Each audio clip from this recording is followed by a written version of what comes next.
G'day, welcome to Fishy McFishface. Going to have a look at the Gold Coast Seaway for snorkeling today. How good the location is, what sort of weather conditions you need, what sort of fish you're going to see. So let's get into it. Alright, you can see there's lots of different wildlife you can see here, and it's a very popular spot too. So, where is it? Well, I'll play this little video. We've got Gold Coast Seaways in Australia, on the east coast of Australia in Queensland, right near the border of New South Wales. And you can see here near Brisbane, not too far away from there, so about an hour's drive and a bit. It's actually near SeaWorld, so if you know where SeaWorld is, it's right near there.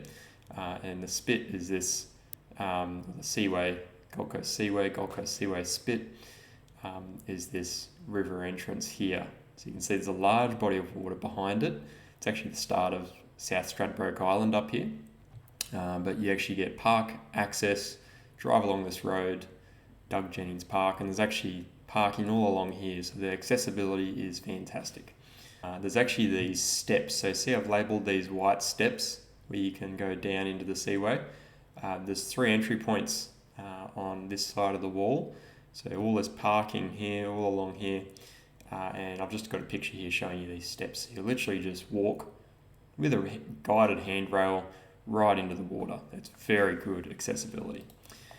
So how does it respond to rain? Well, the Gold Coast Seaway is quite a large body of water behind it, so you need a lot of rain for it to get murky and dirty. But if you do get a lot of rain, like a couple of days of 10-20 mils a day, or even more, maybe 80 mils a day, then it's going to take quite a long time for that murky water to go away. So when it's rainy, it's been rainy for a couple of days, all that sediment from the land that gets washed off, it all comes through this seaway. So it can get murky like this, which isn't ideal. It's a bit spooky when you're in there because you're worrying about shadows in the water and whether it's a shark or not.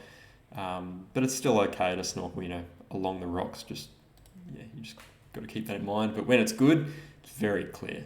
So you can see here, haven't had much rain for a while, and you get really good visibility, 10 metres plus sometimes. It can be really good. Now the trick with the seaway is because there's a lot of water here behind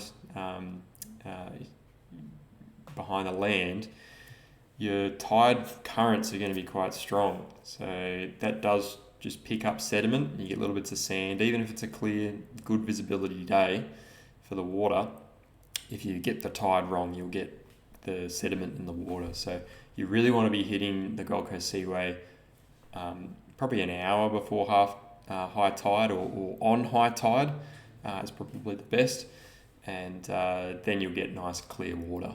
So that's a really important thing.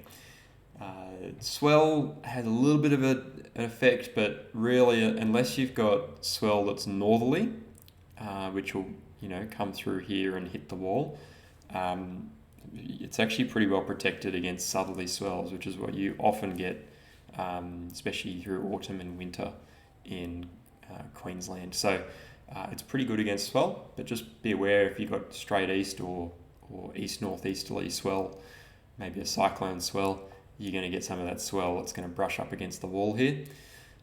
Wind, again, it's very protected from southerly winds. Westerly wind, it's okay. Usually not too bad, but again, northerly winds is what you've got to be careful of, because sometimes you get a little bit of wind, but it's still reasonably protected with this wall here too. And the temperature, it's usually pretty good. In winter, I go with a wetsuit. Some people brave the cold and go without a wetsuit even in winter, but it only gets to about 19 degrees Celsius at its coolest in winter, varying a little bit, but in summer you don't need a wetsuit. It's really nice temperature. It can get up to 26 degrees. So very, very nice place to snorkel. So what I'm going to do is look at the seaway, just this rock wall here. We're not going to worry about this rock wall over here, because for snorkeling, it's not a good idea to go across there unless you've got a big group of people and you pick the time right, because there's actually jet skis and boats and even speedboats for tourists that come through here all the time. And you really want to make sure you're visible if you do go over there, because that's probably the biggest danger to snorkelers and divers, is getting hit by a boat or a jet ski. So I just stick to snorkeling this rock wall here. I'm going to go show you segment by segment what you'll likely see. So the west rocks area between this set of stairs and this set of stairs. This area is can be a bit more murky, so you get clearer water in the midsection just because you're getting a bit further towards the land, especially as the tide changes. But you'll get things like crabs. This is quite murky, but you get butterfly fish, bream, silver biddies, surgeon fish. You get wrasse, so these are moon wrasse, the blue and green ones. I've actually seen a morwong there once before. I don't see them very often. Sergeant major fish are everywhere. They're actually all over the whole rock wall. I tend to see along the West Rocks area here, you see more leather jackets, so fan belly leather jackets. Saw a bar soap, I think it's a 2-bar soapfish or barred soapfish. Lots of flathead. If you want to see the flathead, you'll see flathead at the bottom of where the rocks come down and meet the sand. That's where you'll often see flathead. And I see, in particular, a lot more flathead along this rock wall section here. So lots of big flathead too. So if you have a look around, I saw a nice starry moray eel there before, so you'll probably see some eels if you're lucky around that area. The other thing is at the steps here, so before I was talking about this whole stretch, but right at the steps entrance here, there's a pipe that actually runs along all the way across to the other side, and I don't really go down to it too much because it's a bit deeper, but if you're a scuba diver, that's where you'll probably want to spend a lot of your time, and a lot of scuba divers go there. Most days you'll see scuba divers in there at high tide, and they swim all the way deep down along the pipe, and they see all sorts of cool things. But you'll often see some scuba divers if you're snorkeling near there. Some other things just near the entrance point there, Maori wrasse. These ones, I think they're called floral Maori wrasse. They're quite spectacular.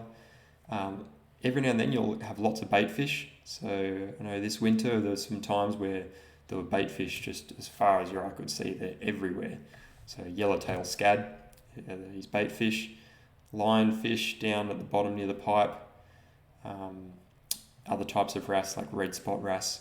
You really can see, once you get to this spot near the entrance, you can see just about everything that you'll see along the rock wall. So if you don't feel like swimming very far, you can just hop down the steps and just dive right there and you'll see plenty. There's these little pink nudibranchs. They're very small, but they're quite spectacular. So have a look around the vegetation and you'll see them. And other things like hawkfish, lionfish. And right here, there's some big boulders going down towards the pipe. And if you look around, you'll probably find a moray eel somewhere.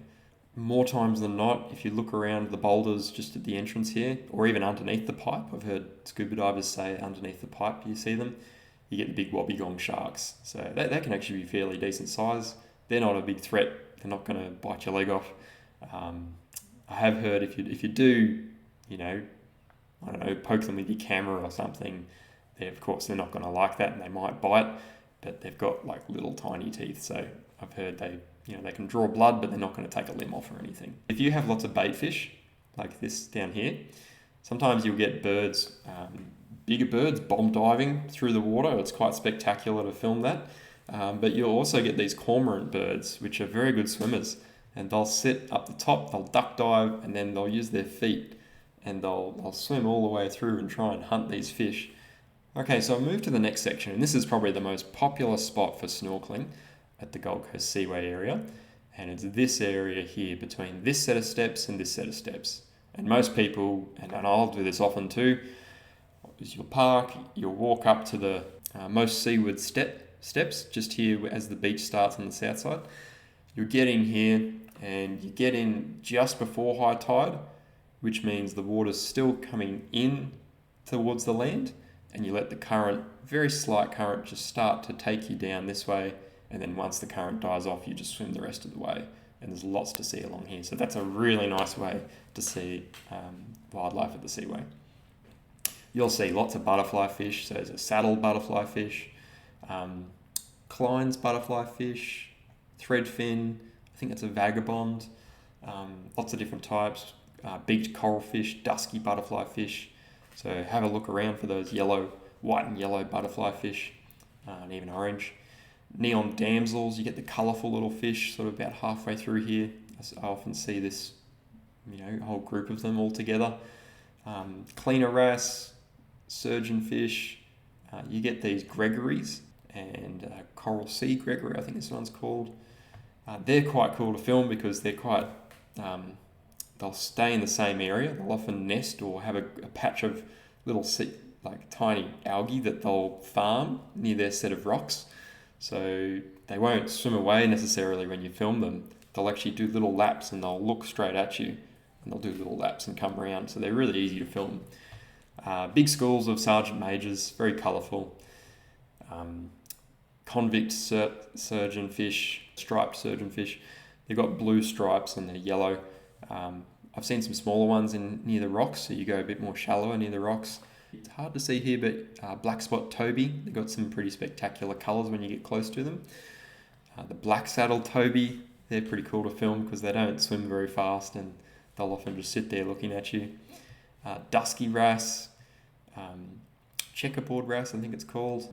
Crested morwong, you'll see plenty of them and they're easy to film as well if you're getting into filming. You get some monocle brims, which are quite spectacular because they'll swim along and then they'll stop exactly still and then they'll move a bit further and stop exactly still. So they've got a good awareness of their surroundings and how to stay exactly still in the water. Toadfish, probably not the most spectacular, but you'll see them there too. Moray eels, this is some of the bigger stuff and the things you'll see in the rocks. Zebra lionfish, again, the floral Maori wrasse. These ones are really spectacular, the blue angelfish. The juvenile ones, you'll see more of the striped pattern and they'll just have blue. And as they get older, you'll get that yellow beige band through the middle. I see them sort of, towards the seaway side of the steps or towards the middle area more often. So have a look through the rocks. They'll often be hiding underneath the rocks. So don't stick your head under, of course, but if you dive down and just stick your camera into the rocks, sometimes you'll see one that'll, have a look at you underneath the rocks and swim around a little bit. Leather jackets. This is a Wirra cod, I think it's called. It's sort of blue with spots all over it. I've only seen that once and they very much stay hidden in the rocks. You've got to look around for them. Yellow boxfish, they're quite cute. Mangrove jacks, again, they'll sit underneath the rocks sometimes if you have a look. Big porcupine fish, 3-bar porcupine fish. You get schools of mullet that'll come past. So every now and then you'll just see a school that'll just swim right past you. They'll get pretty close. Again, the yellowtail scatter everywhere. Every now and then you'll see some jellyfish. Yeah, these ones are cool. They've got these little hairs that sort of swim. They're almost like their fins, the little hairs as they move. And they have a rainbow pattern on them. So if you get up nice and close to them, you'll see that rainbow pattern in the sun. Now near the entrance, actually further here, near the entrance here, I've seen a few octopus. So when you dive in, just check a few rocks and little overhangs. You don't have to go too deep. And every now and then you'll see an octopus. And this one I actually had there was a fish head nearby that's from someone's fishing scraps. So I moved it closer to it. And then it latched on and we almost got to play a game with the octopus, taking it off it and then giving it back to it so it would take it. And then eventually it understood the game I was playing with it. And then when I gave it the head, it actually grabbed it. And then when I started to swim away a little bit, it almost tried to get my attention, I think. It swam towards me with the head and then sort of spat the head towards me and then retreated back, almost waiting for me to play fetch with it. So you can have a bit of fun with the octopus. So they're pretty intelligent. Cuttlefish as well, I've seen one near the entrance too, and they'll change their texture and colour a bit. And you get wobbegongs along here too. Probably the most spectacular that you'll see along here are the turtles, and I find I often see the turtles, the green sea turtles, closer to this steps over here, the seaway steps. So as you swim along, keep an eye for turtles there. They'll be hiding in the rocks. Once you get within 10 metres of them, they'll often start to swim. And if you're lucky, you'll get a turtle that's not afraid of you at all. And I've had one follow me around for about 20 minutes, or I've followed it and it's sort of stayed near me, and I could get within 10, 20 centimetres of it. So of course, don't touch them or grab them, leave them be. But often they'll come right up to you and you can film them real up close as they're going about their business, eating seaweed and things like that. So they are spectacular. All right, the East Rocks Seaway area up here, not quite around the side. This spot here, you got to be careful out here. The currents are a bit stronger, or they're a bit less predictable too. If you've got a bit of wave action happening, you can actually get some strange currents where the tide might be pulling one way, but because of the waves, the currents can kind of swirl and pull you back. So don't go here if the waves are big, or even if there are waves, unless you're really experienced and you know what you're doing. So do be careful there. Often I'll see big schools of luderick swimming past here. I think in winter they actually come in to spawn, so you see bigger schools. Essentially what you get out here are schools of fish, lots of schools of fish. So yellowtail skate, big schools of them. If you dive down a bit deeper here, there's a group of rocks where I saw brown sweet lips, I think, or blubber lip brim, different names. Schools of mulloway, seasonal, sometimes you see them. You dive down a bit deeper, they're quite spectacular. If you look under some of the rocks, you'll see some big schools of stripies, which are quite cool to see. Diamond fish, goatfish. You'll see these big parrotfish. I'm pretty sure they're tricolour parrotfish, but they're often by themselves. So they'll often be patrolling along the sort of the deep section where the rocks meet the sand. Sometimes they'll come up a bit shallower, but keep your eye out for them. They are very hard to film though, because they do like to keep their distance from you. Another sort of bigger fish is the unicorn fish, blue spine unicorn fish. They've got these bright blue spots, a wispy tail, and they've got that unicorn head. So they're pretty spectacular. Again, they're a bit like the parrotfish. They don't often let you get close, but sometimes you can get lucky. You'll get kale in the rocks. As you get closer to the ocean, the rocks start to get more seaweed growth on them, and you'll get fish living in that seaweed growth of the rocks. So have a look for that. I'll often see a group of speckled butterfly fish further out this way. I tend to see them, towards the ocean more. You get wrasse like the sunset wrasse, which are spectacularly colourful. Black spot sergeant major, might be wrong, but you do see them in the rocks in the shallow area, and you'll sometimes see lionfish out there too. Okay, the last section. Now this is a section where you do have to be careful, because often we'll have waves coming from the south.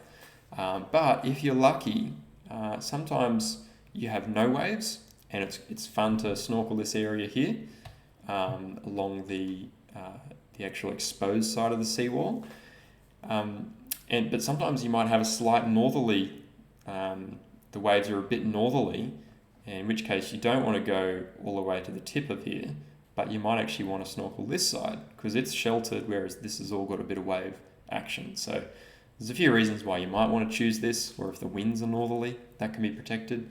The other reason, for those who like spearfishing, you can spearfish on this side of the rock wall. I think it gets a bit dicey with the rules if you go around the side, but certainly on this side of the rock wall where it's facing south, when you're outside of the entrance of the river, you can actually spearfish. So often you'll see spear fishermen around there. But for that reason, you actually don't get as many nice fish there.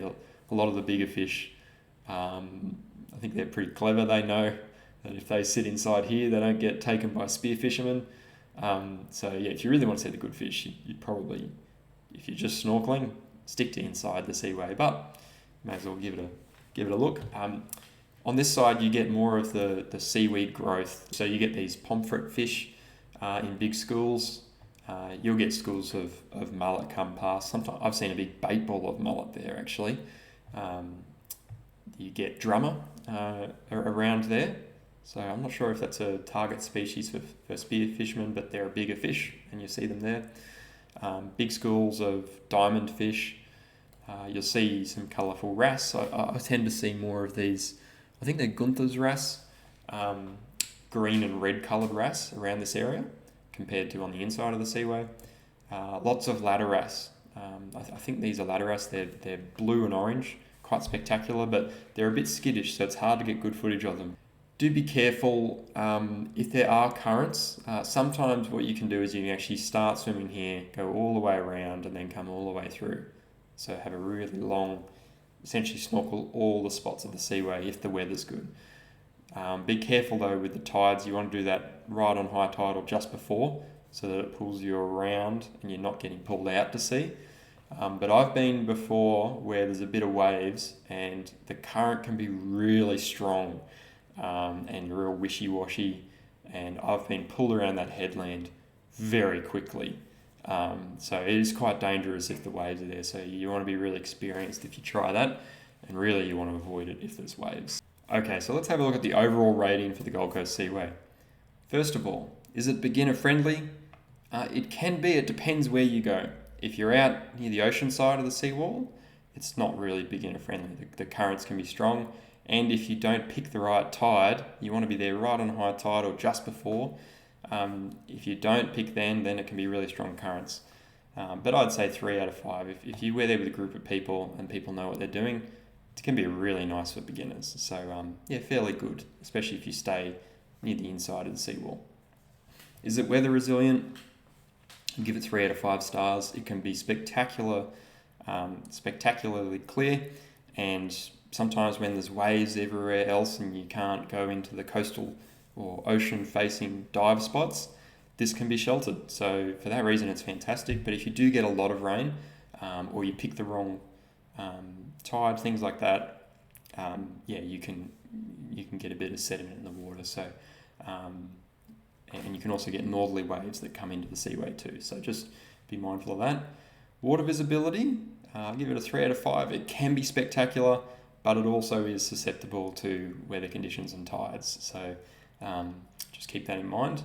The wildlife variety, I'll give it 5 stars. I mean, you can get other places with more tropical fish, but you really do get an excellent mix of different types of fish. There's seasonal fish that come in. There's turtles, there's wobbegongs, there's so much wildlife down there.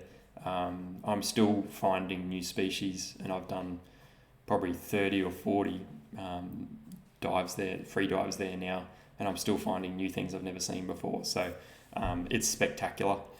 Accessibility is definitely 5 stars. You can see here people parked, well, that's actually a truck, but there's parking right on the rocks.